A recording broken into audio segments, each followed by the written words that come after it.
வணக்கம்.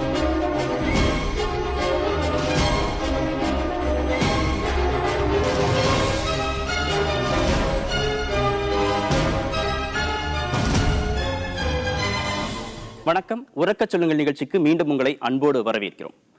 5 வருஷத்துக்கு ஒரு முறை ஓட்டு கேட்பதற்காக அரசியல்வாதிகள் மக்களை போய் சந்திச்சாங்க. இப்போ வழியே போய் மக்களை சந்திச்சுட்டு வர்றாங்க. ஆளுங்கட்சியாக இருந்தாலும் எதிர்கட்சியாக இருந்தாலும் இதுதான் இன்றைய யதார்த்தமான நிலையாக இருக்கிறது. மக்களை சந்திக்கிறோம், அவங்களுடைய பிரச்சனைகளை கேட்கிறோம், அவங்களுடைய கோரிக்கைகளை கேட்கிறோம் அப்படின்னு கட்சிகள் தரப்புல சொல்லப்பட்டாலும் இல்ல இது தேர்தலுக்காக செய்யக்கூடிய நாடகம், மக்கள் மீது அவங்களுக்கு கரிசனமெல்லாம் இல்ல அப்படிங்கிற குற்றச்சாட்டும் இருக்கிறது. அரசியல் கட்சி தலைவர்கள் மக்களை சந்திக்கிறது மக்கள் மீது இருக்கக்கூடிய உண்மையான அக்கறையாளா அல்லது தேர்தலுக்காக பண்றாங்களா அப்படிங்கிற பத்தி தான் விவாதிக்க போகிறோம். பங்கேற்பாளர்கள் வந்திருக்காங்க, அதே போன்று 4 சிறப்பு விருந்தினர்களும் வந்திருக்காங்க. திரு மணி பத்திரிகையாளர், திரு ரஃபீக் ராஜா இளந்தமிழகம், திரு ஜெயராஜ் திமுக, விஜயதாரணி காங்கிரஸ். விருந்தினர்கள் பங்கேற்பாளர்களை வரவேற்று நிகழ்ச்சியை தொடங்கலாம். பல்வேறு அரசியல் கட்சி தலைவர்களும் இன்னைக்கு மக்களை போய் சந்திக்கிறாங்க. இப்படி மக்களை போய் அரசியல் கட்சி தலைவர்கள் சந்திக்கிறது அப்படிங்கிறது மக்கள் மீது இருக்கக்கூடிய உண்மையான அக்கறையாளா இல்ல தேர்தல் நெருங்கி வர்றதான் காரணமா? சுதந்திர காலத்துக்கு முன்னாடி இந்தியாவுடைய அரசியல் தலைவர்கள்லாம் நேர்மையா வாழ்ந்தாங்க, மக்களுக்காக அர்ப்பணிச்சாங்க, எதையுமே தியாகபூர்வமான பணிகளை செஞ்சாங்க. அரசியல்ங்கிறது சாமானிய மக்களுக்கான அரசியலா இருந்திருக்கு. தியாகபூர்வமா செஞ்ச ஒரு பணியை அது படிப்படியாக குறைஞ்சு இன்னைக்கு சுயநலம் என்ற ஒரு கூட்டுக்குள் அடைபட்டு தன்னலம் அப்படிங்கிறதுக்குள்ளதான் அதுக்குள்ள இருக்கு. புது சேவை அப்படிங்கிற இடத்துக்குள்ள வரல. கடந்த ஆட்சியில திமுக கரெக்டா 5 வருஷம் ஆண்டு இருந்தா அடுத்த வாட்டி ஆட்சி மாற்றம் வரப்போறது கிடையாது. அதே மாதிரி காங்கிரஸும் சரி, அதுக்கு முன்னாடி ஆட்சி கரெக்டா ஆண்டு இருந்தாங்கன்னா ஆட்சி மாற்றம் வரப்போறது கிடையாது. அப்படி மாற்றம் வந்த பிறகும் அவங்க அதை உணராம கிரவுண்ட் ஒர்க் பண்ணாம எதிர்கட்சியா இப்ப ஆளுங்கட்சியா இருக்கிற கட்சியை குற்றம் சொல்றதுலே மட்டும் போறதுன்றது, அதுவும் கரெக்டா குறிப்பா இந்த 4.5 ஆண்டுக்கு அப்புறமா வர்றதுன்றது அரசியல் நாடகம் இல்லாம வேற எதை காட்டுதுன்னு சொல்லணும். 5 வருஷத்துக்கு இது ஒரு டிராமா மாதிரி ஆயிடுச்சு சார். கிட்டத்தட்ட பாத்தீங்கன்னா 5 வருஷம் முடிஞ்சிச்சு, அடுத்து நம்ம வரணும் அப்படின்னும் போது மக்களை போய் சந்திக்கணும்னா ஒரே விஷயம், போய் மக்களை பிரச்சனைகளை தேய்க்கிறோம், பிரச்சனைகளை பார்க்குறோம் அப்படின்னு. இது பாத்தீங்கன்னா ஒரு ஆர்டிஃபிஷியலான மீட்டிங் மாதிரி ஆயிடுச்சு. அவர் வராரு, ஒரு இடத்துல இருந்து இன்னொரு இடம் மாவட்டம் வர போறாங்கன்னா 3 நாளைக்கு முன்னே அங்க டீ கடையில் டீ குடிக்க போறாருன்னா கூட இன்னொரு இடத்துல இருந்து வந்துடுது. இந்த டைமுக்கு வந்தா சாப்பிடுவாரு, இங்கதான் சார் நிற்பாரு, 10 நிமிஷம் பேசுவாரு, இங்க இவங்கெல்லாம் மீட் பண்ணுவாரு. அதே மாதிரி அவர் சந்திச்ச எல்லாருமே பாத்தீங்கன்னா ஒரு குறிப்பிட்ட அந்த கட்சியை சார்ந்த மக்களை மட்டும்தான் அவர் சந்திச்சாரு. மற்றபடி யாரையும் உண்மையான பொதுமக்களை போய் யாருமே சந்திக்கல. அவங்களுடைய குறைகள் என்னன்றத யாருமே 4 வருஷமா பார்க்கல. கரெக்டா இன்னும் 6 மாசம் இருக்குது எலெக்ஷன், இப்ப போயிட்டு பாக்குறாங்க. என்ன காரணம்? அப்ப அவங்களுடைய தேவை மக்களுக்கு அடுத்த ஆட்சி நான் பிடிக்கணும். நான் பலமுறை போய் பலரை பார்த்திருக்கேன் அரசியல்வாதிகளை. கர்வத்தோட நாங்க அங்க அவங்க நிக்கிறப்பே நம்ம நின்றுகிட்டு இருக்கணும், பயந்து கை கட்டி ஒரு மாதிரி கூனி குறுக்கி தான் நிக்கணும். அப்படி பார்த்த அரசியல்வாதி இன்னைக்கு அவ்வளோ கருணை உள்ளத்தோட தாய் உள்ளத்தோட கட்டி அணைச்சி போஸ் கொடுக்குறான். ஆனா அவன் கண்ணை பாருங்க, நல்லா எல்லா அரசியல்வாதியோட அவங்க கண்ணில் அந்த உண்மை இல்லை. தமிழ்நாடு அன்னைக்கும் அன்னைக்கும் ஒரே மாதிரி தான் எனக்கு தெரிஞ்ச ரொம்ப காலமா இப்படிதான் இருக்கு. திடீர்னு எப்படி கன்சர்ன், திடீர்னு அப்படியே குபீர் இட்லி குபீர் உப்புமா அது மாதிரி குபீர் பாசம் வந்துருச்சு. அது எப்படி புத்துச்சுன்றது தான் எங்களுக்கு ஒண்ணுமே புரியலைங்க. ஆளும் கட்சிகள் மக்களை போய் பார்க்கறது, அதிகாரத்துல இருந்தவங்க மக்களை போய் பார்க்கறது வேண்டுமானால் தேர்தல் நாடகமாக இருக்கலாம். இதை தாண்டி எதிர்கட்சிகள் தங்களுடைய கட்சியோட அந்த பயணத்துக்கு தொடர்ச்சியாக மக்களை போய் சந்திக்கிறது அப்படிங்கிறது தேவையா இருக்கு அப்படின்னு சொல்றாங்க. தேர்தல் நெருங்கி வருகிறது, அதனாலதான் அந்த அரசியல் கட்சி தலைவர்கள் மக்களை போய் சந்திக்கிறாங்க அப்படின்லாம் சொல்லியிருக்கிறாங்க. இல்ல, அரசியல் கட்சி தலைவர்கள் மக்களை போய் பார்க்கறது அப்படிங்கிறது மக்களுடைய பிரச்சனைகளை கேட்பதற்காகத்தான், அவங்களுடைய கோரிக்கைகளை புரிஞ்சுக்கிறதுக்காக தான் அப்படின்னு எப்படி சொல்றீங்க? சாமானிய மக்கள்கள் இருந்து அரசியல்வாதி வந்திருக்காங்க. எல்லாருமே சர்வீஸ் பண்ணணுன்றதுக்காக தான் அரசியலுக்கு வந்திருக்காங்க. இங்கே யாரும் நாடகம் நடிக்க வரல. இங்கே இருக்கிற நாங்கள் ஒன்றும் புதுசாக ஏதோ மேல்தட்டுலேருந்து ஏதோ தனியாக இறங்கினவங்களாம் அரசியல்வாதி இல்லை. நான் ஒரு கவுன்சிலர்னால் நான் பக்கத்து வீட்டில் இருக்கிற சாமானியன் கூட தான் வாழறேன். எல்லாருமே சாமானியன் கூட தான் இருக்கிறோம். தேர்தல் நேரத்தில் மக்களை சந்திக்கிறது அப்படின்றது ஒரு மிகப்பெரிய ஒரு நாடகம்லாம் சொல்ல வேண்டிய அவசியம் கிடையாது. ஆளுங்கட்சியாக இருக்கிறவங்க தன்னுடைய சாதனையை சொல்கிறதும் எதிர்கட்சியாளர்களும் குறைகளை சொல்கிறதும் அப்படின்றது ஒரு சாதாரண நடவடிக்கை. இதில் இதை ஒரு பிரம்மாண்டமாக பார்க்க வேண்டிய அவசியம் கிடையாது. இது ஒரு ரெகுலரான இஷ்யூ. மக்களிடம் செல், மக்களை சந்தி, மக்களை அணிதிரட்டு, மக்களுக்காக போராடு அப்படின்னு சொல்லிட்டு மக்களை யார் அணிதிரட்டுறாங்களோ, மக்களோட யார் ஒன்றி வாழறார்களோ, மக்கள் பிரதிநிதியாக யார் இருக்கிறார்களோ அவ்வளவுதான் நம்ம அரசியல்வாதியாக ஏற்றுக்கிறோம். 40 வருஷ காலமா காங்கிரஸ் ஆட்சியிலேயே கிடையாது. இருந்தாலும் அவர்கள் மக்களை சந்தித்து கொண்டு தான் இருக்கிறாங்க. அன்னைக்கு காமராஜர் மக்களை சந்தித்தாரு. ஒரு மாணவனை சந்தித்து கேட்கிறாரு, நீ ஏன் ஸ்கூலுக்கு போல அப்படின்னு சொல்லி அவர் அந்த மாணவன் சொல்றாரு, எனக்கு வந்து சாப்பாட்டுக்கே வழி இல்லை அப்படின்னு சொல்லிட்டு. அதன் விளைவாகத்தான் 3 கிலோமீட்டருக்கு ஒரு ஸ்கூலு அப்படின்னு சொல்லிட்டு இன்னைக்கு நிலைமை இருக்கு. அன்னைக்கு அப்படி சந்திச்ச அந்த காங்கிரஸ் கட்சியினுடைய பிரதிநிதிகள் இன்னைக்கும் மக்களை சந்தித்து கொண்டு இருப்பதனால்தான் அந்த கட்சி வந்து உயிரோட்டமாகவும் அந்த கட்சியில எம்எல்ஏக்களாகவும் எம்பிக்களாகவும் இருந்து கொண்டு இருக்கிறார்கள். ஒருவேளை அவர்கள் மக்களை சந்திக்கவில்லை என்று சொன்னால் அவர்கள் மக்கள் மத்தியிலே ஒரு உறுப்பினர்களாக இருக்க முடியாது. இப்போ வந்து திமுக அதிமுக வந்து 2 கட்சியுமே வந்து மக்களை சந்திக்கிறது 5 வருஷத்துல இவங்க சந்திக்கிறாங்க அவங்க சந்திக்கிறாங்க அப்படின்னு நம்ம காலங்காலமா சொல்லிட்டு வரோம். இப்ப கடந்த 4.5 ஆண்டுகளாக ஒரு கட்சி, ஒரு திராவிட கட்சி வந்து ஆட்சி அமைச்சுக்கிட்டு இருக்கு. அடுத்த திராவிட கட்சியினுடைய ஒரு தலைவர், ஒரு நல்ல ஒரு பொசிஷன்ல உள்ளவர் வந்து ஒரு மக்களை சந்திக்கும் பொழுது நாடகம் நம்ம எடுத்துக்கூடாது. அவங்க போறது எல்லாமே தன்னுடைய சுயநலத்துக்காக போல சார். மக்களை வந்து இப்ப சந்திக்கிறோம், இனிமேல் நம்ம மாறிடுவோம், நம்ம மாத்துவோம், மாத்தி கொண்டு வருவோம் அப்படின்னு அஷூரன்ஸோட தான் சொல்றாங்க. எந்த தலைவர் இருந்தாலும் சரி, அது டிஎம்கே இருந்தாலும் சரி, ஏடிஎம்கே இருந்தாலும் சரி, காங்கிரஸ் இருந்தாலும் சரி. இப்போ நான் வந்து திருவள்ளூர் மாவட்டத்தில் ஒரு பஞ்சாயத்து போர்டோட வைஸ் பிரசிடென்ட்டாக இருந்துவேன் போன 5 ஆண்டில். அப்போ வந்து கலெக்டர்கிட்ட போய் எங்கள் ஏரியாவில் வந்து மனு நீதி நாள்னு ஒன்று நடத்துங்க, எங்கள் மக்கள் எல்லாம் வந்து நிறைய குறைகள் இருக்குது, அவங்களால தீர்க்க முடியல, எல்லாரும் உங்களை தேடி வர முடியல, தேடி வந்து இந்த திங்கட்கிழமை நடத்துகிற அந்த கூட்டத்தில் வந்து மக்கள் குறை தீர்க்க நாளில் வந்து வர முடியல, எங்கள் ஊருக்கு வந்து நடத்துங்க அப்படின்னு சொன்னேன். அதே போல் வந்து ஆர்டர் போட்டாங்க, வந்து நடத்துனாங்க. அன்றைக்கி வந்து வெறும் தாசில்தாருங்க, அந்த விஓங்க, அந்த அதிகாரிங்க மட்டும்தான் வந்திருந்தாங்க. மொத்தம் வந்து 180 மனு வாங்கினாங்க. அதில் மொத்தம் வந்து ஒரு 7-8 மனுக்கு தான் வந்து நிவாரணம் கிடச்சிது. ஆனால் அடுத்த ட்ரிப்பு வந்து இதே வந்து அம்மா திட்டம்னு ஒன்று நடத்துனாங்க. அதில் வந்து மினிஸ்டருங்க, அந்த மாவட்ட குழு உறுப்பினருங்க, அந்த சேர்மனுங்க எல்லாரும், அவங்க எல்லாரும் வந்திருந்தாங்க அந்த பலனை கொடுக்கறதுக்காக. அப்போ வந்து 60 பேருக்கு நடந்தது. 60 பேருக்கு மனு கொடுத்தாங்க ஒரே பஞ்சாயத்தில்.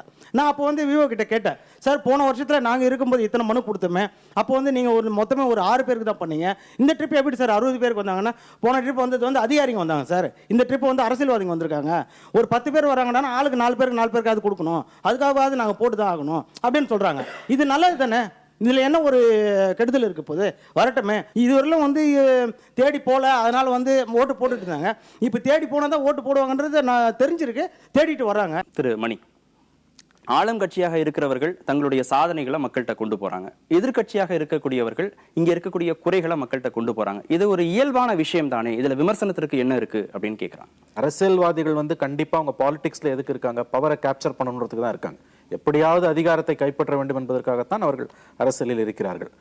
அதனால தேர்தல் நெருங்கி வரும்பொழுது அவர் இறங்கி வருகிறார்கள்.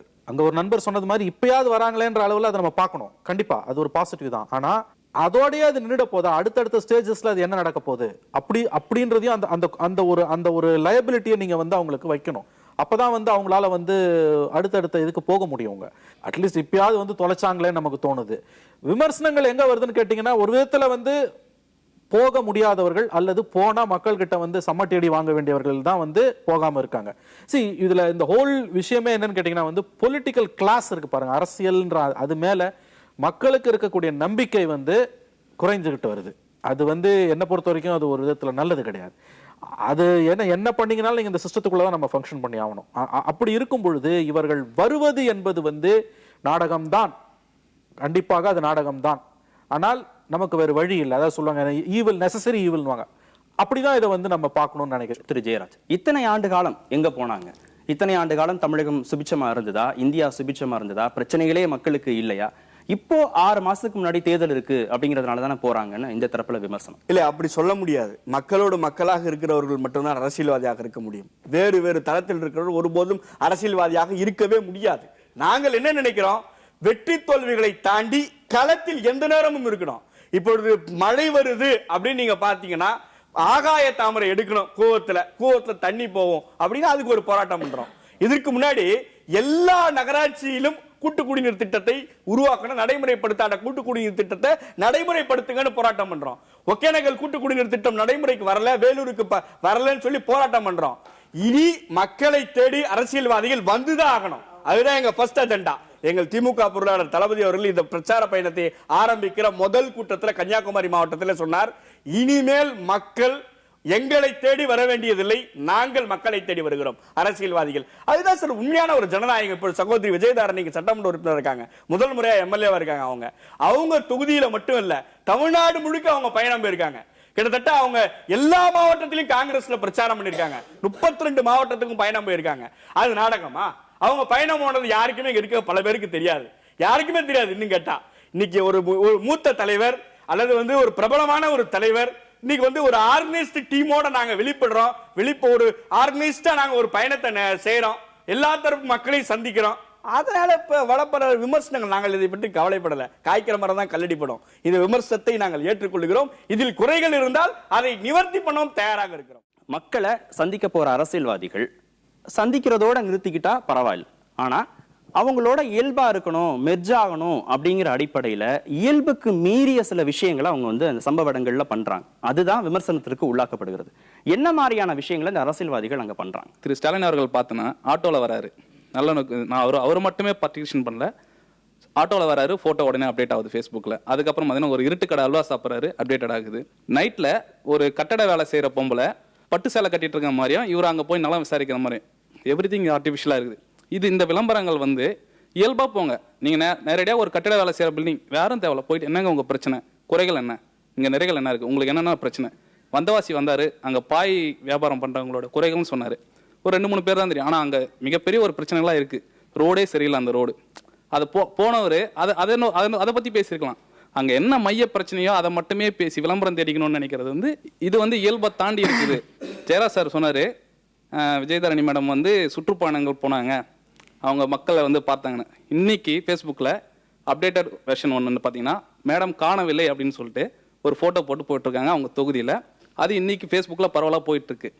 அவங்க தொகுதி பிரச்சனைகளே அவங்களால ஒன்றும் பார்க்க முடியல, தொகுதி மக்களே ஒன்றும் மீட் பண்ண முடியல. அவங்க மற்ற தொகுதிகளில் போய் எப்படி இயல்பாக பழக முடியும்? காணவில்லைன்னு எதிர்கட்சி வைக்கிறாங்க, ஒருத்தர் ஒரு போர்டு வைக்கிறாங்க. அது காணவில்லை கிடையாது, அது நான் ரொம்பவே அங்கே இருக்கிறதுனால அவங்க வைக்கிறது. நீங்கள் அதை புரிஞ்சுக்கணும். என் பேரை போட்டு என் ஃபோட்டோவை போட்டு வைக்கிற தைரியம் கூட இல்லாதவங்க தான் போர்டு வச்சுருக்காங்க. தமிழகம் எங்கும் நான் சுற்றுப்பயணம் வந்ததை ஊடகங்களும் பத்திரிகைகளும் போட்டாங்க. தமிழ்நாடு முழுக்க பெண்கள் பிரச்சனை போய் பார்க்க போயிட்டு ஒரு மாசம் நான் பார்க்க போனேங்கிறதுக்காகவே என் தொகுதியில எதிர்கட்சி காணவில்லைன்னு ஒரு போர்டு வைக்கிற அளவுக்கு நான் எவ்வளவு வலிமையா என் தொகுதியில இருக்கேங்கிறத நீங்க புரிஞ்சுக்கணும். தளபதி அவர்கள் சுற்றுப்பயணத்தின் போது ஒரு இடத்துல பேசினாங்க. அதாவது நாங்கள் ஆட்சிக்கு வந்தால் முதல் கையெழுத்தாக பூரண மதுவிலக்கு கொண்டு வருவோம் அப்படின்னு சொன்னாங்க. அதே இடத்துல அதே மீட்டிங்கில் கொஞ்ச நேரம் கழித்து பேசும் பொழுது நாங்கள் ஆட்சிக்கு வந்தால் டாஸ்மாக் ஊழியர்களுடைய கோரிக்கையை வந்து நிறைவேற்றுவோம் அப்படின்னு சொன்னாங்க. அப்போ இந்த பூரண மதுவிலக்குக்கும் டாஸ்மாக் ஊழியர் கோரிக்கையை நிறைவேற்றுறதுக்கும் உள்ள முரண்பாடான அந்த கோரிக்கை வந்து அது எந்த அளவு மக்கள்கிட்ட வந்து எதுக்காக சொல்கிறாங்க, இல்லை மக்கள்கிட்ட இந்த மாதிரி சொல்லி டாஸ்மாக் ஊழியர்களையும் சரி அவங்க ஃபேமிலியும் சரி மக்கள்கிட்டையும் சரி வாக்குகளை வாங்குறதுக்காக சொல்கிறாங்களா அப்படின்றது யோசிச்சு பார்க்க வேண்டிய விஷயம். இல்லை, அவர் நல்ல கேள்வி கேட்டார். அவருக்கு முதல்ல நன்றி சொல்கிறேன். எப்படின்னு கேட்டிங்கன்னா, டாஸ்மாக் ஊழியர்களை டாஸ்மாக் கடையில வேலை செய்ய வைக்கணும் என்பது ஏதாவது வேண்டுதலா, இது ஏதாவது கொள்கையா? MBA படித்தவர்களையும் BE படித்தவர்களையும் ஒரு அரசு சரக்கு ஊத்தி கொடுக்க வைத்தது. நாங்கள் என்ன சொல்றோம், டாஸ்மாக் கடையை மூடுவோம் சொல்றோம். டாஸ்மாக் ஊழியர்களை நிச்சயமாக வேறு பணியில் அமர்த்துவோம், அரசு பணியில. அதுக்காக தான் அந்த கருத்தை சொன்னார். இன்னொன்று நீங்க கேட்டீங்க, வந்தவாசி என்னோட சொந்த மாவட்டம் வந்தவாசியை பத்தி நீங்க கேட்டீங்க, பாய் நெசவாளர்களை பத்தி. பாய் நெசவாளர்களின் இடத்திற்கு போய் பாய் நெசவாளர்களின் பிரச்சனையை தான் பேச முடியும். சாலை பிரச்சனையை பற்றி பேசுவதற்கு வேறு இடம் இருக்கிறது. சாலை எந்த சாலையில் அவர் பயணம் செய்தாரோ அந்த சாலை வருகின்ற திமுக ஆட்சியிலே பட்டவர்த்தனமாக நிவர்த்தி செய்யப்படும். டாஸ்மாக் ஊழியர்களை வந்து தண்ணி ஊற்றி வைக்க நாங்கள் விட மாட்டோம்னு சொன்னீங்க, ரைட்டு, ரொம்ப சந்தோஷமான விஷயம். கடந்த 5 ஆண்டுகளில் நீங்கள் அதே டாஸ்மாக் ஊழியர்களை தண்ணீர் ஊற்றி வைக்க விட்ட நீங்க தானே. இந்த மாதிரி கடந்த ஆட்சி காலத்தில் டாஸ்மாக் ஊழியர் மீது நீங்க கடுமை காட்டிட்டு இப்ப நாங்க உங்களை பூரா கரிசனமா அரவணைச்சுக்கிறோம் சொல்லும் போது நாங்க எப்படி நம்புறது? அந்த பேச்சுவார்த்தை உங்கள் டாஸ்மாக் ஊழியர்கள் சங்கம் வந்து பேசினாங்க. அது செய்யக்கூடிய நேரத்தில் ஆட்சி மாற்றம் ஏற்பட்டதுனால் 5 வருஷம் செய்யல. இன்னொன்னு விஷயம் சொல்றேன், எல்லா தரப்பு மக்களையும் ஒரு 5 ஆண்டு கால ஆட்சியில திருப்திப்படுத்த முடியாது. எளிமையா முதல்ல மக்களிடத்துல அணுகணும். இவங்க போடுற காஸ்டியூமே காஸ்ட்லியா இருக்கும்போது எப்படி இவங்க வந்து உண்மையா தான் போய் மக்களிடத்துல இணக்கமா பழகிறாங்கன்னு நம்ம சொல்ல முடியும். காமராஜர் மாணவர்களை சந்தித்தார், பள்ளிக்கூடம் திறந்தார். காமராஜர் விவசாயிகளை சந்தித்தார், அணைகளை கட்டினார்.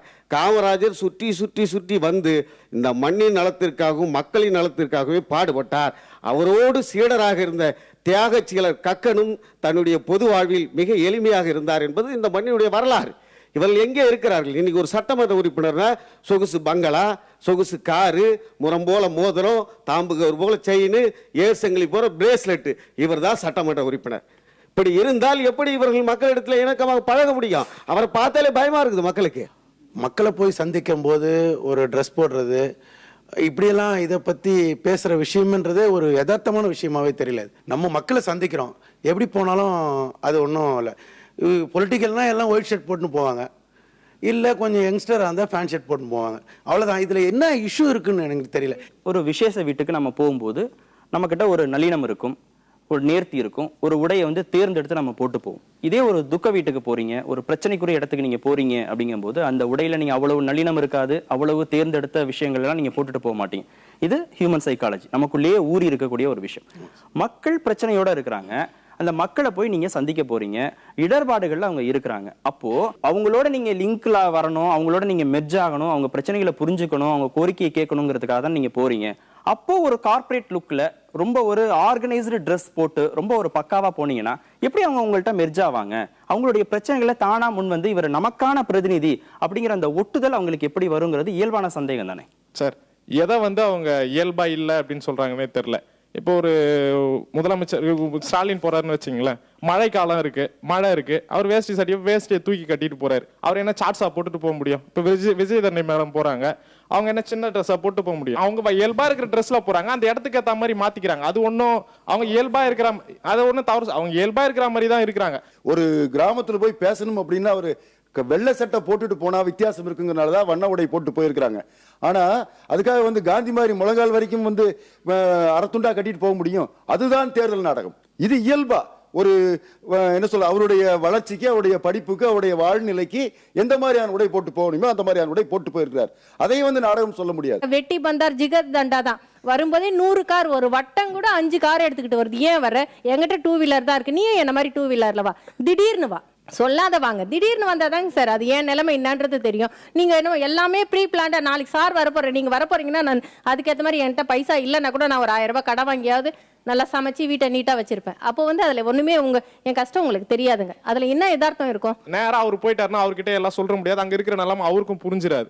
அங்க இருக்கிற ஒன்றிய பொறுப்பாளரோ இல்ல மாவட்ட பொறுப்பாளரோ இல்ல அவருக்கு கீழே இருக்கிற கிளை பொறுப்பாளர்களோ இவர்கள் மூலியமா தான் அந்த விஷயத்தை அவர் கேதர் பண்ணும். அவர் அந்த விஷயத்தை கேதர் பண்ணா அவங்க அங்கெல்லாம் வந்து சேர்ந்தாகணும். ஆடை விஷயத்துல வந்து அது ரொம்ப ஒரு முக்கியமான விஷயம். அதை நம்ம அவ்வளவு சுலபமா புறந்தள்ளிட முடியாது. இதுக்கு மிகச்சிறந்த உதாரணம் நம்ம கத்துக்க வேண்டிய பாடம் மகாத்மா காந்தி கிட்ட இருந்து தான். அவர் வந்து ஹாஃப் நேக்கட் ஃபக்கீர், அவர் அந்த அரை ஆடை அணிந்த மனிதர்ன்ற பேரு அவருக்கு எப்படி வந்துன்னா, தமிழ்நாட்டுல சுற்றுப்பிரயாணம் வரும்போது மதுரையில ஒரு பெண் கைக்குழந்தையோட ஒற்றை ஆடையுடன் அது வந்து தண்ணியில போட்டுட்டு அது காயிற வரைக்கும் அவங்க வெயிட் பண்றாங்க. அதை பார்த்து அவர் கண்ணீர் மல்கிறாரு. இந்தியா பூரா அவர் சுற்றுப்பயணம் போகும்போது கத்துக்கிட்ட பாடம் அது. அதற்கு பிறகுதான் வந்து மகாத்மா காந்தி வந்து இந்த ஒற்றையாடை அணிகிறார். அது அடிமை இந்தியாவின் சின்னம். ஆனா அதே இந்தியாவில வந்து உங்களுக்கு வந்து நாடு விடுதலை அடைந்த பிறகு ஜவஹர்லால் நேருவோ மற்றவர்களோ வந்து அவர்கள் வந்து உங்களுக்கு காஸ்ட்லியான ஒரு ட்ரெஸ் தான் போட்டாங்க. அவர்களுக்கு வந்து அவர் அந்த அரை ஆடையை வந்து அவர் ரெக்கமெண்ட் பண்ணல. அணியக்கூடிய ஆடை என்பது ரொம்ப வந்து நீங்க அது மக்கள் கிட்ட இருந்து அதை தனிமைப்படுத்துச்சுன்னு வச்சுக்கோங்களேன், நீங்கள் ரொம்பவும் அந்நியப்பட்டு போவீர்கள். அதற்கான தண்டனையே மக்கள் உங்களுக்கு கொடுப்பார்கள். இங்க தமிழ்நாட்டில் 20 வருஷத்துக்கு முன்னால் நடந்த வளர்ப்பு மகன் திருமணத்தில் என்ன நடந்தது, அதுக்கு பிறகு என்ன நடந்ததுன்றது நமக்கு தெரியும். இன்னைக்கு இருக்கக்கூடிய விஷயம் என்னன்னு கேட்டீங்கன்னா, நம்ம வந்து இந்த ட்ரெஸ்ஸை வந்து நம்முடைய பிரதமர் 10 லட்சம் ரூபாய்க்கு அந்த ட்ரெஸ் போட்டான்னு ஒரு தகவல் வந்து அவர் என்ன பண்றாரு, அதுக்கு பிறகு அதை ஏலம் விட்டுட்டு அந்த பணத்தை வந்து வேற ஒரு தொழிலதிபர் எடுத்து வேற ஒரு சேரிட்டி கொடுக்கிறாரு. ஆகவே மக்கள் ரொம்ப விழிப்பா இருக்காங்க. நீங்கள் ஆடை விஷயத்துல வந்து எனக்கு இஷ்டம் போல நான் ட்ரெஸ் போட்டு போவேன்லாம் நம்ம சொல்ல முடியாது. அரசியல் கட்சி தலைவர்கள் மக்களை போய் பார்க்கும்போது தான் மக்களுடைய பிரச்சனைகள் என்ன, மக்களுடைய வாழ்வு நிலை என்ன, அவங்களுடைய கோரிக்கைகள் என்ன அப்படிங்கிறத இவங்க புரிஞ்சுக்க முடியும், தெரிஞ்சுக்க முடியும், அதற்கான நடவடிக்கைகள் எடுக்க முடியும். அப்படி போய் பார்க்காம இதெல்லாம் அவங்க செய்யவும் முடியாது. அப்போ இவங்க போய் பார்க்கறத தப்பு அப்படின்னு எப்படி சொல்ல முடியும்? அவங்க அரசியல் கட்சியில பல ஆண்டு காலமா இருக்கிறாங்க. புதுசா ஒன்றும் அதிமுக திமுக இன்னைக்கு இல்லை. அவங்க கிட்டத்தட்ட ஒரு 50 ஆண்டு காலம் இந்த தமிழ்நாட்டை ஆண்டுட்டு இருக்காங்க. மக்களுடைய பிரச்சனை தெரியும். மழையினுடைய அளவு எப்படி ரமணனுக்கு தெரியுதோ மக்களுடைய பிரச்சனை கண்டிப்பா அவங்களுக்கு தெரியும். இதுதான் யதார்த்தமா. அவங்கள மக்களை சந்திக்கிறத பத்தி தவறு கிடையாது. சந்திச்சு எந்த பிரச்சனை தீர்த்திருக்காங்க அதை சொல்லுங்க. இந்த அம்மா முதலமைச்சர் 2010 எதிர்கட்சி தலைவராக இருந்தாங்க. அவங்க திருச்சியில் ஒரு மீட்டிங் போட்டாங்க. நான் ஆட்சிக்கு வந்தால் விவசாயிக்கு கரும்புக்கு 2500 ரூபாய் பணம் கொடுப்பேன்னாங்க. இன்னைக்கு கொடுக்கல. மக்களை செஞ்சான்னு சொன்னாங்க. மக்களை சந்திச்சாங்கல்ல. இன்னைக்கு 2000 ரூபாய் பணம் கொடுக்கல சார். அவங்க கவர்மெண்ட் சார். அவங்க ஆணைங்கிறாங்க, அம்மா ஆணைங்கிறாங்க. அம்மா ஆணை செயல்படுத்தலையா? தனியார் சர்க்கார் பணம் கொடுக்கலையா? ஐயா சொன்ன மாதிரி அந்த தேவைகள் வந்து ஒரு வேளை நிறைவேற்றாம இருக்கலாம். ஆனா இதே மாதிரி வேற எந்த துறையிலேயாச்சும் விவசாயிகளுடைய வேற தேவைகள் எத்தனையோ துறைகள் நிறைவேற்றப்பட்டு இருக்கலாம். எந்த ஒரு மனிதனாலையும், எந்த ஒரு அரசாங்கம், எந்த ஒரு இயக்கத்தினாலையும், ஒரு சிஸ்டத்தினால 100% வந்து எங்கேயுமே எதுலையுமே அச்சீவ் பண்ண முடியாது சார். நான் என்ன சொல்றேன்னா, மேபி ஐயாவுடைய வேண்டுதல் கூட அந்த மாதிரி ஒரு விட்டுப்பட்ட விஷயங்களா இருந்திருக்கலாம். இதுக்கு என்னன்னா, இப்ப தகவல் அறியும் உரிமை சட்டம் அந்த மாதிரிலாம் இருக்கு. இப்ப ஐயாவுடைய தேவைகள் வந்து ஒரு 3 வருஷத்துல நிறைவேற்றப்படலை, இந்த திட்டங்கள்லாம் அவங்க கொடுத்துருக்காங்க. ஒரு என்ஜிஓ, ஒரு பொதுவான ஆள் இருந்து அதை அனலைஸ் பண்ணி இந்த திட்டங்கள்லாம் நிறைவேற்றப்படலைன்னா ஐயா வந்து கொஸ்டின் முன்னாடியே எழுப்பியிருக்கணும். இந்த அரசியல் தலைவர் வந்து போய் மக்களை பார்க்கறது நல்ல விஷயம் தானே அப்படின்னு. எப்போ நல்ல விஷயம்னு சொன்னா, இவங்க வந்து ஆட்சிக்கு வர்றாங்க, வரும்போது நம்ம கிட்ட வந்து நம்மள அந்த டைம்ல அந்த எலெக்ஷன் தேர்தலை ஒட்டி வந்து பாக்குறாங்க. வேற ஏதோ பின்புலத்துல கடைசியில ஏதோ ஒரு கட்சி வந்து ஜெயிச்சு ஆட்சிக்கு வந்துடுறாங்க. வந்ததுக்கு அப்புறம் எதிர்கட்சியோட நிலைமை எப்படின்னா, அவங்க கொஞ்ச நாள் பேசாம இருப்பாங்க. குறைஞ்சபட்சம் ஒரு 3 வருஷம் 4 வருஷத்துக்கு பேசவே மாட்டாங்க.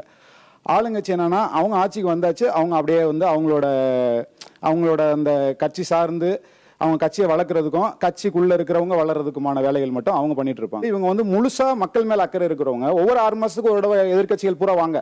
யாராரு அங்க சட்டசபையில எதிர்கட்சியா ஒரு எம்எல்ஏவா இருந்தா கூட அந்த எம்எல்ஏ வெளியில வாங்க, எல்லா தொகுதிக்கும் போங்க அந்த கட்சி சார்பா. நீங்க ஏன் அந்த கடைசி 6 மாசம் போறீங்க? இதுதான் கேள்வி. நான் இருக்கிறது கொளத்தூர் தொகுதி. அது யாரோட தொகுதின்னு எல்லாருக்கும் தெரியும். மாசத்துக்கு 2 வாட்டி வராரு சார். நான் எங்க கண் எதிர்க்கே பார்த்துட்டு இருக்கேன். தொகுதியில அதுக்குன்னு ஒரு குறை கேட்பு தீர்வு முகாம்னு ஒரு முகாம் அங்க நடக்கும் சார். நீங்க சொல்ற மாதிரி 6 மாசத்துக்கு ஒரு தடவைலாம் கிடையாது, மாசத்துக்கு 2 நாள் அந்த முகாம் எங்க தொகுதியில நடந்துட்டு இருக்கு. காலேஜ் பசங்கள்ல இருந்து வயசானவங்க, பென்ஷன் வழக்கு எல்லாத்துக்குமே இது நடந்துட்டு இருக்கு. ஒருவேளை தெரியாம இருக்கிறவங்க தான் இதை நாடகம்னு பேசுறீங்க நான் நினைக்கிறேன். நான் வந்து தனிப்பட்ட முறையில திரு ஸ்டாலின் அவர்களை மட்டும் நான் சொல்லவே இல்லை. நான் ஒட்டுமொத்தமாவே இங்க இருக்கிற எல்லா அரசியல்வாதிகளையும் தான் சொல்றேன். அதாவது எளிமையா எந்த அரசியல்வாதி என் தொகுதியில ஒரு பிரச்சனைன்னு சொன்னா எந்த அரசியல்வாதியா நான் இமீடியட்டா போய் இன்னைக்கு ஒரு பிரச்சனை அப்படின்னா என்னால பாத்திர முடியுமா? அந்த எளிமை நம்ம அரசியல்வாதிகிட்ட இருக்கா? ராமநாதபுரத்துல வந்து திரு ஜி கே வாசன் போனாங்க. மீனவர்களை பார்க்கும்போது மீனவர்கள் என்ன செஞ்சுட்டாங்கன்னா, திருப்பி அனுப்பிச்சிட்டாங்க அவரை. நீங்க வராதிங்க, ஓட்டு கேட்டு வராதிங்க, நீங்க மினிஸ்டரா இருக்கும்போது என்ன பண்ணீங்க எங்க மீனவர்கள் செத்ததுக்கு, அப்படிதான் கேட்டாங்க. நான் பேசுறது அந்த ஒருத்தர் மட்டும் இல்ல, இப்படி ஒவ்வொருத்தருக்கும் பின்னாடி ஒரு பிரச்சனை இருக்கு. நான் அந்த 234 தொகுதியில் இருக்கக்கூடிய ஒவ்வொரு எம்எல்ஏவையும் அந்த தொகுதி சார்ந்து அவங்க ஏன் ஒவ்வொரு 6 மாசத்துக்கு ஒரு தடவை, அவர் ஆளுங்கட்சி அவர்களோட எதிர்கட்சி அவர்களோட, அது பிரச்சனை கிடையாது. 6 மாசத்துக்கு ஒரு தடவை 3 மாசத்துக்கு ஒரு தடவை அந்த தொகுதியில என்ன நடந்துட்டு இருக்கு, என்ன வளர்ச்சி பணிகள் நடந்துட்டு இருக்கு அப்படிங்கறத ஏன் பாக்குறதுக்கு ஸ்திரம் இல்ல அவங்களுக்கு? அவரு அந்த தொகுதிக்கு மட்டும் எம்எல்ஏ கிடையாது சார், ஒட்டுமொத்த ஒரு பெரிய அரசியல் கட்சியோட மிகப்பெரிய பொறுப்புல இருக்காரு. அவர் தான் போக முடியும் எல்லா தொகுதிக்கும். அவர் போக வேண்டிய கடமை அவருக்கு இருக்கு, அவர் போறார். எதிர்கட்சி தலைவரா இருக்கிறவரு இந்த 6 மாசம் இப்ப இந்த டைம்ல பண்ண வேண்டிய தேவை என்ன? எப்பயுமே ஒரு தலைவர் வந்து சுற்றுப்பயணத்துல இருக்கணும்னு நீங்க நினைக்க முடியாது. முதல்ல நான் சொல்லி முடிச்சிடறேன். திமுக பொருளாளர் தளபதி மு.க. ஸ்டாலினை பொறுத்த வரைக்கும் 40 தொகுதியிலும் நாடாளுமன்ற தேர்தலில் 40 நாடாளுமன்ற தொகுதி சுற்றுப்பயணம் வந்திருக்காரு. அதே போல 234 தொகுதி கடந்த சட்டமன்ற தேர்தலில் 184 தொகுதிக்கு சுற்றுப்பயணம் போயிருக்காரு. அப்ப அவர் கொளத்தூர் தொகுதியோட கேண்டிடேட். என்ன மேக்சிமம் செய்ய முடியுமோ அதை செய்யறோம். மக்கள் பிரதிநிதிகள் எதுவுமே செய்யலைங்கிற மாதிரி ஒரு மனப்பக்குவமும் மக்கள்கிட்ட இருக்கிறத பார்க்க முடியுது. குறிப்பா வந்து நான் ஒரு மக்கள் பிரதிநிதியா இப்ப 2011 பெருவாரியான வாக்கு வித்தியாசத்துல மக்கள் என்னோட தொகுதியில விளவங்கோடு தொகுதியில தேர்ந்தெடுத்தாங்க. ஒரு மாதத்துல 15 நாள், வாரத்துக்கு 3 நாள் கட்டாயமா நான் என் தொகுதியில இருப்பேன்.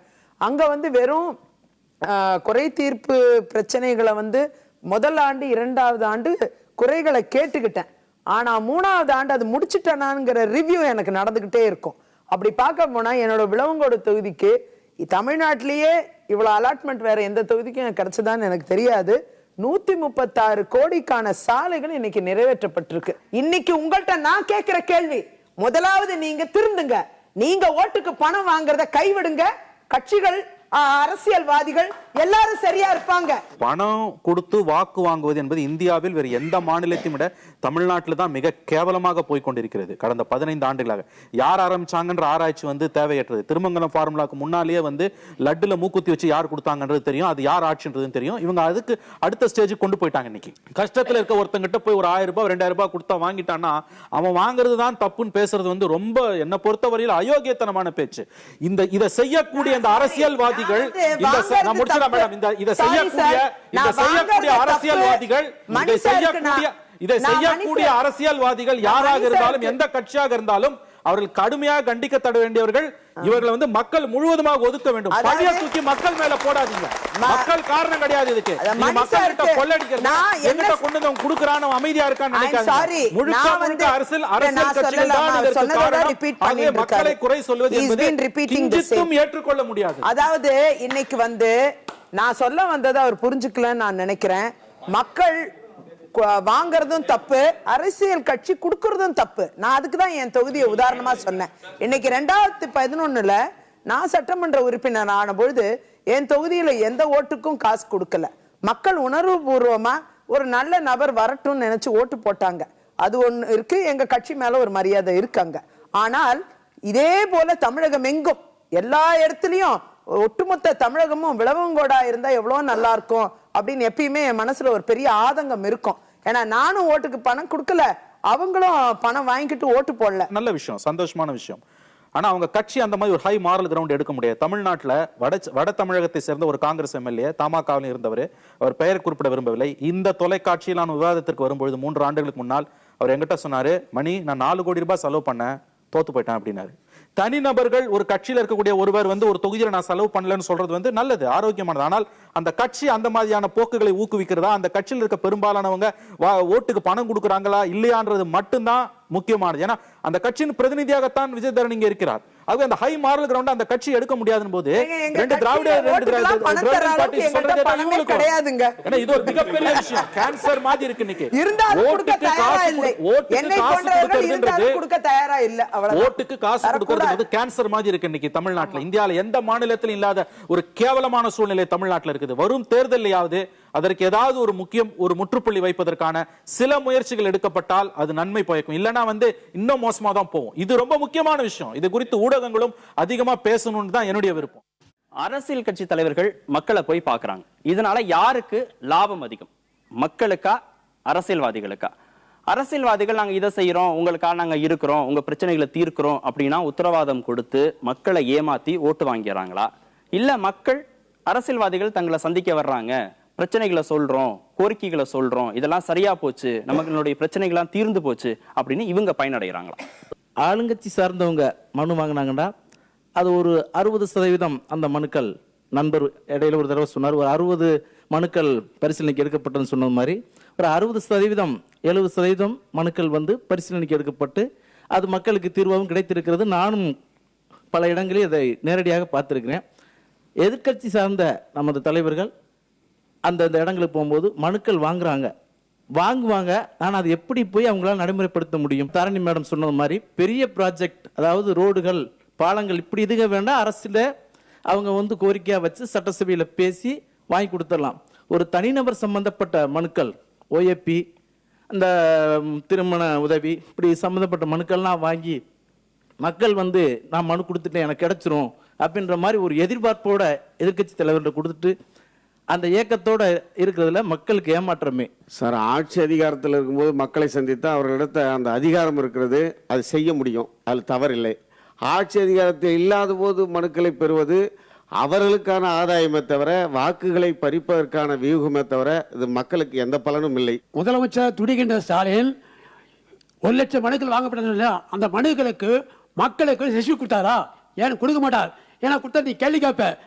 ஏன் ஸ்டாலின் 1 லட்சம் மனிதர்கள் கொடுத்தா சொல்றாங்க, எவனுக்காவது ஒரு சீட் கொடுத்துருப்பாங்களா? கொடுக்க மாட்டாங்க. ஏன்னா அந்த 1 லட்சம் 10% நிறுத்த முடியாது, ஏன்னா முயற்சி ஆக முடியாது. 10 லட்சம் மனுக்கள் திமுக தரப்புல இருந்து மக்கள்கிட்ட போய் அவங்க சந்திச்சு வாங்கினாங்க அப்படின்னு. இதுக்கெல்லாம் என்ன உத்தரவாதம்? இத்தனை மனுக்கள் வாங்கி இருக்கிறோம், இத்தனை மனுக்கள் பரிசீலனையில இருக்கு, இதெல்லாம் எங்களால செய்ய முடியும், நிவர்த்தி பண்ண முடியும் அப்படிங்கிறதுக்கான என்ன உத்தரவாதம்? இத்தனை லட்சம் மனுக்கள் வாங்கினதே பெருமையா சொல்றது அப்படிங்கறத எப்படி ஏத்துக்க முடியும்? பெருமையான விஷயம் தான். மக்கள் எங்கள் மீது வைத்திருக்கிற நம்பிக்கை, அது நம்பிக்கையின் அடையாளம். இன்னொன்னு பாத்தீங்கன்னா, எந்த கட்சியும் இதுவரைக்கும் தேர்தல் அறிக்கையை தயாரிப்பதற்கென்று ஒரு குழுவை அமைத்து அந்த குழுவை ஊர் ஊராக போய் கருத்து கேட்கவில்லை. மக்களிடம் போய் நாங்கள் கருத்து கேட்கிறோம். மக்கள் கொடுத்திருக்கிற திட்டங்களின் சார்பில் இப்போ யாரும் எங்ககிட்ட ஓஏபி தளபதியால் ஓஏபி பரிந்துரை தளபதி பண்ணா ஓஏபி அவங்களுக்கு கிடைக்காதுன்னு அவங்களுக்கும் தெரியும், வாங்குற எங்களுக்கும் தெரியும். ஓஏபி கேட்டு யாரும் எங்ககிட்ட மனு கொடுக்கல. சாலை கேட்டு, கல்லூரி கேட்டு, திட்டங்கள் கேட்டு தான் எங்ககிட்ட மனு கொடுத்துருக்காங்க. சாதாரண நேரத்தில் எல்லா தலைவர்களையும் போய் எல்லா மக்களையும் அவ்வளோ ஈஸியாக சந்திச்சிட முடியாது. இந்த மாதிரி தலைவர்கள் மக்களை தேடி வரும்போது அவங்களோட குறைகள் அந்தந்த இப்போ ஒரு விவசாயம் பண்ற விவசாயியை நேரடியா விவசாயம் பண்ற அந்த இடத்துல போய் சந்திக்கும் போது தலைவர்களுக்கு அவருடைய இயல்பான நிலை ரொம்ப நல்லா புரியுது. ஒரு நெசவு பண்ற தொழிலாளியை அந்த நெசவு பண்ற இடத்துல போய் சந்திக்கும் போது அவங்களுடைய குறைகள் நேரடியா அவருக்கு வருது. இதன் மூலியமா அவங்களுடைய ஜெயராஜ் சார் சொன்ன மாதிரி 90% இது வந்து தீர்த்து வைக்கப்படுது. இதனால மக்களுக்கு தான் அதிகமான லாபம் இருக்கு சார். தொகுதி சார்ந்த விஷயங்களை அரசியல் கட்சி தலைவரை நேர்ல சந்திக்கும் போது அவங்க ரொம்ப தெளிவா எடுத்து சொல்ல முடியும். இதற்கான வாய்ப்பு இருக்கு. இதை எப்படி தவறுன்னு சொல்ல முடியும்? இந்த குறைகள் கேட்கறது வந்து ஒரு விவசாயிகிட்டயோ அல்லது வந்து ஒரு நெசவாளர்கிட்டயோ இல்ல வேற ஒரு தொழிலாளிகிட்டயோ போய் கேட்கறதுல எந்த தவறும் கிடையாது. கேட்டாதான் அவங்களோட குறையை சொல்லவும் முடியும். ஆனா இவங்க கேட்கும்போது அவங்களுக்கெல்லாம் ஏன் வந்து ஒரு ரூம்குள்ள வச்சு எல்லாருக்கும் ஒரு பேட்ஜ் கொடுத்து அது ஏன் நடக்குது? ஒரு விவசாயி அவர் தறி நெஞ்சிட்டு இருப்பாரு, அந்த இடத்துல போகும்போது திடீர்னு ஒரு வீட்டுக்கு போங்க போய் கேளுங்க, உங்களுக்கு பாதுகாப்பு இருக்காங்க, பிரச்சனை கிடையாது. அந்த போகும்போது அந்த இடத்துல ஒரு வீடு நிப்பாட்டி கேளுங்க, ஒரு தொழிலாளி ரோட்ல வேலை பார்த்துட்டு இருக்கிற போய் கேளுங்க. அது ஏன் முன்கூட்டியே நீங்க காங்கிரீட் முதற்கொண்டு போட்டுட்டு போறீங்க, எல்லாருக்கும் பேட்ஜ் கொடுத்து அலோவ் பண்றீங்க? அப்ப அங்க வந்து நீங்க பேட்ஜ் கொடுத்து ஒருத்தர் கூட்டிட்டு வரும்போது அவங்களுக்கு நீங்க ஏன் எழுதி கொடுத்து கூட்டிட்டு வந்திருக்க மாட்டீங்கன்னு நாங்க நினைக்க கூடாது. இந்த ஒரு கேள்வி யதார்த்தமா ஒரு சாதாரண மனிதனா எனக்கு இருக்கு. ஒரு மாபெரும் இயக்கத்தோட ஒரு தலைவர் வரும்போது இந்த அளவுக்கான ஒரு ஏற்பாடு, ஒரு மார்க்கிங், இதை கூட ஒரு இதுவா பாக்குறதுன்றது இது எப்படின்னு தெரியல. அவர் சொல்ற மாதிரி கருப்பு கண்ணாடி போட்டு தான் எல்லாரும் பாக்குறாங்க. கான்கிரீட் கூட கிடையாது, ஒரு சின்ன மார்க்கிங், அது சுண்ணாம்பு, ஒரு சின்ன மார்க்கிங். இதுல எல்லாம் ஒண்ணுமே கிடையாது சார். சார் பெரும்பான்மையா யாருமே பேட்ஜ் எல்லாம் இது பண்ணிட்டு போல சார். சில காலேஜ்ல நடந்த ஒரு சில ஃபங்க்ஷன்ஸ்ல மட்டும்தான் அந்த ஸ்டூடெண்ட்ஸ்க்கு மட்டும்தான் பேட்ஜ் கொடுக்கப்பட்டதே தவிர மற்றபடி எந்த விவசாயியாவது பேட்ஜ் கொடுத்துட்டு பேட்டி கொடுத்தாங்களா இல்ல அவங்களோட மனுக்களை கொடுத்தாங்களா? கிடையவே கிடையாது. எந்த நெசவாளி இதுவும் பேட்ஜ் கொடுத்துட்டு இது பண்ணல. எனக்கு ஒரு 31 வயசு ஆகுது. நான் பார்த்த வரைக்கும் இதை விட யதார்த்தமா, இதை விட எளிமையா ஒரு தலைவர் மக்களை சந்திச்சதா ஒரு நிகழ்வு இருக்கானே தெரியல. முதல்ல இன்னைக்கு இருக்கிறதுல எந்த ஒரு தலைவரும் பல ஆயிரம் கிலோமீட்டர் சாலை வழியா பயணம் போறதே கிடையாது சார். குறிப்பிட்ட கிலோமீட்டர் இருந்தா கூட ஹெலிகாப்டர்ல போறவங்க தான் இன்னைக்கு இருக்காங்களே தவிர பல ஆயிரம் கிலோமீட்டர் தூரம் சாலை வழியா பயணம் போயிருக்காங்க. திரு மணி, கடந்த வருடங்களோடு ஒப்பிடுகிற போது இப்ப இருக்கக்கூடிய இந்த கட்சி தலைவர்கள் மக்களுடைய சந்திப்பு அப்படிங்கறத நம்ம எப்படி பார்க்கலாம்? ஏற்கனவே இருந்த உணர்வு சார்ந்த, கொள்கையை சார்ந்த அந்த ஈடுபாடு இன்னைக்கும் இருக்கா, இல்ல ஒரு விளம்பரம் சார்ந்த, ஒரு வியாபார யுக்தி சார்ந்த அரசியலாக இது மாறி போச்சுன்னு புரிஞ்சுக்கலாமா? பணக்காரர்களிடமிருந்து ஏழைகளை காப்பாற்றுவதாக சொல்லி பணக்காரர்களிடமிருந்து பணத்தையும், ஏழைகளிடமிருந்து பணக்காரர்களை காப்பாற்றுவதாக சொல்லி ஏழைகளிடமிருந்து வாக்குகளையும் பெறுவதுதான் அரசியல். இது எல்லா காலத்துக்குமான உண்மை. இந்தியா முழுவதுமே நீங்க பாத்தீங்கன்னா உங்களுக்கு அரசியலுக்கு சம்பாதிச்சு கொள்ளடிக்கிறத தாண்டி கொள்ளடிச்ச பணத்தை காப்பாத்துறதுக்கு அரசியல். கலைஞர், அண்ணா அவங்க காலத்துல இருந்து நீங்க பாத்தீங்கன்னா அந்த கட்சியோட சின்னங்களாக கருதப்படக்கூடியவை இல்லாம ஒருவர் சுற்றுப்பயணம் போவதும் மக்களை நாடி போவதும் இது முதல் முறையா நடக்குது. இது ரொம்ப இன்ட்ரெஸ்டிங் டெவலப்மெண்ட். இது தப்பு ரைட் எல்லாம் யாருமே சொல்ல முடியாது. இல்ல இது எதை நோக்கி பயணிக்கும், இதனுடைய விளைவுகள் எப்படி இருக்கு? இல்ல இது என்னுடைய கட்சி தலைவர் என் ஊருக்கு வராரு, நான் கொடி கட்டுறேன், நான் அந்த கட்சி தலைவரை வரவேற்கிறேங்கிற அந்த உணர்வு சார்ந்த, கொள்கை சார்ந்த அரசியலிருந்து தொண்டர்கள் விலகி போக போக நாம ஏற்கனவே பேசின அந்த வாக்கு வங்கி சதவீதத்தை தக்க வைக்க முடியுமா இந்த கட்சிகள்? அது இன்ட்ரெஸ்டிங்கான கேள்வி. இது இதற்கு பதில் சொல்வது கடினம். ஆனால் நீங்க சொல்றது இது எங்க போய் முடியும்னா, இது எங்க போய் முடியும் யாராலும் இப்ப சொல்ல முடியாது. அதாவது இப்ப என்ன நடந்துட்டு இருக்குன்னா, ஒரு அபொலிட்டிக்கல் வாங்க, அதாவது அரசியலற்ற தன்மை இன்னைக்கு நாடு பூராவே வந்துட்டு இருக்குது. மக்கள் உங்களுக்கு இமிடியேட்டா டெலிவரி கேட்கறாங்க. நீங்க ரொம்பலாம் ஏமாத்த முடியாது. சரியான உதாரணம், கிளாசிக் எக்ஸாம்பிள் மோடி. 2014 மோடிக்கு வந்த ஒரு வேவ், அது பிஜேபிக்கு விழுந்த ஓட்டு இல்ல, தயவு செஞ்சு மறந்துடாதீங்க. அது மோடிக்கு அதிகமா விழுந்த வாக்குகள். அது ஏன்னா ஹி இஸ் நியூ, அவர் புதுசா வந்தார். அவரு அது யாருமே அதை மறுக்க முடியாது. ஆனா இன்னைக்கு அந்த 18 மாதங்கள் அந்த நம்பிக்கை குறைவதைத்தான் நம்ம டெல்லியில ஜனவரியில பார்த்தோம், இப்ப பீகார்ல பார்த்திருக்கோம். ஆகவே மக்களோட அந்த கிட்டத்தட்ட 125 கோடி மக்களின் அந்த எதிர்பார்ப்புகள் நாளுக்கு நாள் அதிகமாகும் பொழுது நீங்க பழைய பஞ்சாங்கமாவே இருக்க முடியாது. நீங்க எல்லாத்தையுமே ஸ்ட்ராட்டஜியை மாத்தணும். அதனாலதான் ட்விட்டர்ல வராங்க, அதனாலதான் பேஸ்புக்ல வராங்க. இதெல்லாம் இதை ஹேண்டில் பண்ண முடியாதவங்க, கட்சிகளோ அந்த தலைவர்களோ ரேஸ்ல இருக்கவே முடியாது. மக்களை நாடி இந்த தலைவர்கள் போவது என்பது நிச்சயமாக வரவேற்கத்தக்கது. ஆனால் அவர்கள் என்ன இஷ்யூஸை பேசுறாங்க, அந்த மாநிலத்தின் ஜீவாதார பிரச்சனைகளை பேசுறாங்களா இல்லையான்னு மட்டும்தான் நம்ம பார்க்க முடியும். ஆகவே கார்பரேட்ஸோட ரோல் பாலிடிக்ஸ்ல என்னவா இருக்கு, குறிப்பா எலெக்ஷன் ஃபண்டிங்ல என்னவா இருக்கு, இதெல்லாம் பேசினாதான் நமக்கு இந்த பிரச்சனை எல்லாமே ஒரு புதிய பரிமாணத்துல புரியும்னு நான் நினைக்கிறேன். Okay, fine. ஜெயராஜ், மக்களை சந்திக்கக்கூடிய அரசியல் கட்சி தலைவர்கள் தங்களுடைய கட்சியை முன்னிறுத்தாம, கட்சியுடைய கொள்கையை முன்னிறுத்தாம, மக்களுடைய வாழ்வாதார பிரச்சனைகளை முன்னிறுத்தாம, பேசாம தங்களை முன்னிறுத்திக்கக்கூடிய இந்த பயணம் அப்படிங்கிறது எதை நோக்கிய பயணமாக இருக்கும்? என்னுடைய விளைவுகள் எப்படி இருக்கும்? அதில் என்ன தவறு இருக்கிறதுன்னு நான் கேட்குறேன். இது தேர்தல் பிரச்சார பயணம் மட்டுமல்ல, மக்களை சந்திக்கிற பயணம், அவ்வளோதான். இதில் நீங்கள் என்ன சாய வேணா நீங்கள் அதில் பூசிக்கலாம், என்ன கேள்வி வேணா நீங்கள் கேட்கலாம். கார்பரேட் தரம் என்று சொல்லலாம். உலகமே இன்றைக்கு கார்பரேட். நீங்க ஆண்ட்ராய்டு போன் யூஸ் பண்றீங்க, ஆப்பிள் போன் யூஸ் பண்றீங்க, எல்லாமே தொலைபேசி இல்லாம செல்போன் இல்லாம ஆண்ட்ராய்டு ஆப் இல்லாத யூஸ் இருக்கிற ஒரு மனிதனை நீங்க பார்க்க முடியுமா? அதே போல இன்றைக்கு மாறுகின்ற காலத்தை இன்றைக்கு மாறிதான் ஆக வேண்டும். இன்னொன்று, ஆர்கனைஸ்டு என்பது நிகழ்ச்சிகள் மட்டும்தான் ஆர்கனைஸ்டு. அதில் நான் பதிவு பண்ண விரும்புகிறேன். நீங்கள் இந்த நிகழ்ச்சிகள் மட்டும்தான். இந்த கடைக்கு போக வேண்டும், இந்த டீ கடையில் டீ சாப்பிட வேண்டும், இந்த உணவகத்தில் உணவு சாப்பிட வேண்டும் என்றெல்லாம் ஆர்கனைஸ் கிடையாது. அதெல்லாம் எதேச்சாக நடப்பது. இன்னொன்று நான் ஆணித்தரமாக சொல்கிறேன், பட்டவர்த்தனமாக சொல்கிறேன், எளிமையாக இருக்க வேண்டும் என்று அவர் நினைக்கிறார். அவ்வளவுதான். மக்களோடு மக்களாக இருக்கணும்னு நினைக்கிறார். என்னுடைய 40 ஆண்டு கால அரசியல் வாழ்க்கையில் உன்னதமான காலமாக, பொன்னான காலமாக, வசந்த காலமாக இந்த பயணத்தை நான் நினைக்கிறேன் என்று அவருடைய முகநூலிலே தளபதி அவர்கள் பதிவு செய்திருக்கிறார். நாங்கள் திரும்பவும் வைக்கிற வாதம், மக்களை சந்திக்காத ஒரு தலைவர் ஒரு பக்கம், மக்களோடு மக்களாக இருக்கிற நாங்கள் ஒரு பக்கம். யார் வேண்டும் என்று தமிழ்நாட்டு மக்கள் முடிவு செய்து கொள்ளட்டும். அதுதான் நாங்கள் மக்கள்கிட்ட வைக்கிற அப்பீல். இன்னொன்று, இதுல முக்கியமான விஷயம், நீங்க கவனிக்கிற இதுல விஷயம், இனிமேல் மக்களை சந்திக்காமல், மக்களை தேடி வராமல் யாரும் தமிழ்நாட்டில் அரசியல் செய்ய முடியாது. அதுதான் நிதர்சனமான உண்மை. அதை முதலில் நாங்கள் தொடங்கி வைத்திருக்கிறோம். திமுக தொடங்கி வைத்திருக்கிறது. கட்சி கொடி கட்டவில்லை என்பது அப்பட்டமான பொய். எல்லா இடத்திலும் கட்சி கொடி கட்டப்படுகிறது. அவர் வேண்டுமானால் கட்சி வேஷ்டியில, கரை வேஷ்டியில இல்லாமல் இருக்கலாமே தவிர, மக்களை சந்திப்பதற்கு நீங்க வட்ட செயலாளர்கள், நீங்க மற்றவர்களும் ஒரு தடையாகி விடக்கூடாது என்பதற்காக. அவ்வளவுதான்.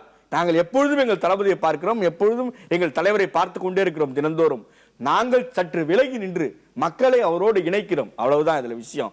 ரஃபீக், மக்களை சந்திக்கக்கூடிய அரசியல் கட்சி தலைவர்களால யாருக்கு லாபம் பயன் அதிகம்? மக்களுக்கா, அரசியல்வாதிகளுக்கா? நிச்சயமாக அரசியல்வாதிகளுக்கு, மக்களுக்கு இல்லை. மக்களுடைய குறுகிய எதிர்பார்ப்பு, ஒரு பல காலமாக இருந்த ஒரு பிரச்சனைக்கு உடனே தீர்வு வரும்னு இங்க யாரும் நம்பல. அப்படி இருக்கும் பட்சத்துல அவங்களுடைய அபிலாசைகளை, அவங்களுடைய விருப்பு வெறுப்புகளை சைக்கலாஜிக்கலா புரிஞ்சுட்டு எப்படி நாடகம் போட்டா எப்படி ஓட்டு அறுவடை பண்ண முடியுங்கிறதுல காட்டுற அக்கறைய உண்மையிலேயே தொடர்ச்சியாக எல்லாரும் இயங்கினாங்கன்னு சொன்னா அது நிஜமான மக்களுக்கு அது பயன்பாடாக இருக்கும். இந்த எலக்ட்ரல் சிஸ்டம் அல்லது இந்த ஒரு தனிநபர் கவர்ச்சிகரமான ஒரு அரசியல் போக்கு இன்னமும் மக்களாட்சின்ற பேர்ல ஒரு தனிநபரை முன்னிறுத்தி மட்டுமே செய்யப்படுகின்ற ஒரு அரசியல், இது எந்த வகையிலும் ஒரு காமன் பப்ளிக்கு நலம் பயக்கிறதா இருக்காது. அப்படி இருந்திருந்தா தமிழகத்தை மொத்தமாக அச்சுறுத்தக்கூடிய எந்த சூழல் பிரச்சனையும் இங்க வந்திருக்கிறார். அது எல்லாமே அது ஒரே ஒரு எக்ஸாம்பிள் பண்ணி நீங்க அனுமதிப்பை நம்புறேன். சங்கரங்கோவில் இடைத்தேர்தலில் மக்களின் அச்சம் போக்கப்படும் வரையில் கூடங்குளம் நிறுத்தி வைக்கப்பட வேண்டும் என்று கடிதம் எழுதிய ஜெயலலிதா தான் அதுக்கப்புறமா அந்த நிகழ்ச்சி அந்த மொத்தமா விட்டாங்க. அதேதான் மீத்தேன்ல திமுகவுடைய ஸ்டாண்டை அவர் மாத்திக்கிட்டாரு. அப்ப அது ஆப்வியஸா தெரிஞ்ச விஷயம் மக்களுக்கான அரசாங்கங்களை விட சார் சொன்ன மாதிரி தங்களை நிறுவிக் கொள்வதற்கும் தங்களை முன்னிறுத்திக் கொள்வதற்குமான இந்த நடைபயணங்கள், இந்த பிரச்சாரங்கள் இருக்கின்றன. மக்களுக்கு மாற்றம் என்பது இந்த வடிவத்துல வராது அப்படிங்கிறது என்னுடைய அழுத்தமான கருத்து. விஜயதாரணி, மக்களை சந்திச்சு அவங்க பிரச்சனைகளை கேட்கிறோம், அவங்களுடைய கோரிக்கைகள் நிறைவேற்றும் அப்படின்னு உத்தரவாதம் கொடுத்து அவர்களை ஏமாற்றி அரசியல் கட்சி தலைவர்கள் பயன்பெறாங்க அப்படிங்கிற குற்றச்சாட்டுக்கு உங்களுடைய பதில்? மக்களோட மக்களாக இருக்கும் பொழுதுதான் அந்த அவங்களுடைய பிரச்சனைகள் நமக்கு தெரியும். அது அவங்க இடத்துக்கு நம்ம போனாதான் அந்த பிரச்சனை வெளிப்படும். எங்கேயோ ஒரு இடத்துல இருந்துட்டு யாரோ ஒருத்தர் சொல்றதை கேட்டுக்கிட்டு ஒரு ஆட்சியை செஞ்சுட்டு ஒரு ஆணையை பிறப்பிச்சுட்டு நானும் இதை செய்தேன் என்று சொல்லுவதில் அர்த்தமே கிடையாது. பொதுமக்கள்கிட்ட நாம நேராக போய் அணுகணும். என்னுடைய சுற்றுப்பயணமும் அப்படிதான் அமைந்திருந்தது. பெண்கள் பிரச்சனை, பெண்களுக்கான பாதுகாப்பு இல்லை. டிஎஸ்பி விஷ்ணுபிரியா மரணமா இருக்கட்டும், இதுல சிவகங்கையில சிறுமி பாலியல் வன்கொடுமைக்கு ஆளாக்கப்பட்டதாக இருக்கட்டும், எல்லாமே பாத்தீங்கன்னா அந்த தளத்துல போய் நாம பார்த்து அந்த பெற்றோரிடம் பிரச்சனைகளை கேட்டறிந்து இதற்குண்டான பாதுகாப்பு, அதற்குண்டான சட்டங்கள் நம் நாட்டுல வலிமையா இருக்கா, இல்ல அமல்ல இருக்கா, இல்ல இதுக்கு இன்னும் ஏதாவது தேவை இருக்கா, இதற்குண்டான சிந்தனை வழக்கறிஞர் என்ற முறையிலும் எனக்கு அங்க நேரா போனதாலதான் தெரியுது. இல்லைன்னா நாம என்ன நினைச்சுக்கிறோம், அரசாங்கம் சிபிசிஐடிட்ட கொடுத்துட்டாங்க கேஸ, எல்லாம் நல்லா பிரைட்டா இருக்கு, எல்லாம் போய்கிட்டு இருக்கு அப்படின்னு நினைக்கிறோம். ஃபீல்டுக்கு போனாதான் நமக்கு தெரியுது அந்த பெண்ணுடைய பிரச்சனை என்னன்ட்டு. அப்படி தமிழ்நாடுங்க நான் இந்த பிரச்சனையை கேட்டு பல்வேறு விஷயங்களை, பெண்கள் பிரச்சனைகளை கேட்டு கேட்டு நாம போய்கிட்டு இருக்கோம். போகும்போதுதான் தளத்துல என்ன நடக்குதுங்கிறது நமக்கு தெரியுது. ஆகையால தளத்துக்கு போய் இந்த தலைவர்களா இருக்கட்டும், அரசியல் கட்சிகளா இருக்கட்டும், எல்லாரும் ஓரளவுக்கு தொகுதியை விட்டு வெளியில இது எனக்கு ஒரு பொறுப்பும் தந்தாங்க என் கட்சியில. அதனால அது இன்னும் எனக்கு கொஞ்சம் ஹெல்ப்பா இருந்தது. பொறுப்பு இல்லைன்னா நான் போய் பார்க்கறதுல என் கட்சியிலே பொறுப்பு இல்லாம தமிழகம் ஏன் போறீங்கன்னு யாராவது கேள்வி கூட எழுப்புவாங்க. ஆகையால ஒரு பொறுப்பு எனக்கு தமிழக அளவுல ஒரு பொறுப்பு தந்ததால இன்னும் எனக்கு வசதியா இருந்தது. என் தொகுதியை விட்டும் வெளியில, தொகுதிக்கு நிறைய பண்ணிட்டு இருக்கேன், அதே நேரம் தொகுதியை விட்டும் வெளியில போய் இந்த பிரச்சனைகள்லாம் நம்ம கேட்கிறோம். மக்களுக்காக மக்களால் ஏற்படுத்தப்படும் மக்களுடைய அரசு அப்படின்னு ஜனநாயகத்துக்கு விளக்கம் கொடுத்தவர் ஆபிரகாம் லிங்கன். இத்தனை கோடி மக்கள் தொகையில நமக்கு ஒரு 100 கோடி பேர்ல ஒரு சில 100 சட்டமன்ற உறுப்பினர்களும் சில 100 நாடாளுமன்ற உறுப்பினர்களையும் நம்மளால தேர்ந்தெடுக்க முடியாது, இவங்க கிடைக்க மாட்டாங்க அப்படின்னு சொல்றது மிகப்பெரிய அவலம். அரசியல் என்பது ஒரு விளையாட்டு, அதுல எல்லா விதமான தந்திரங்களும் ஏற்றுக்கொள்ளப்படும் அப்படின்னு ஹிட்லர் சொன்னார். அரசியல்வாதிகள் செய்யக்கூடிய காரியங்கள் மக்கள் நலனுக்காகவா அல்லது அரசியல் தந்திரத்துக்காகவா அப்படின்னு இனம் கண்டு கொள்ளக்கூடிய அந்த பொறுப்பு மக்களுக்கானது. அதுக்கு அவங்க அரசியல் விழிப்புணர்வு அடைய வேண்டியது மிகப்பெரிய அவசியம். அடுத்த வாரமும் வேறொரு சிந்தனையோடு உங்களை சந்திக்கிறோம். அதுவரை நன்றியும் வணக்கம்.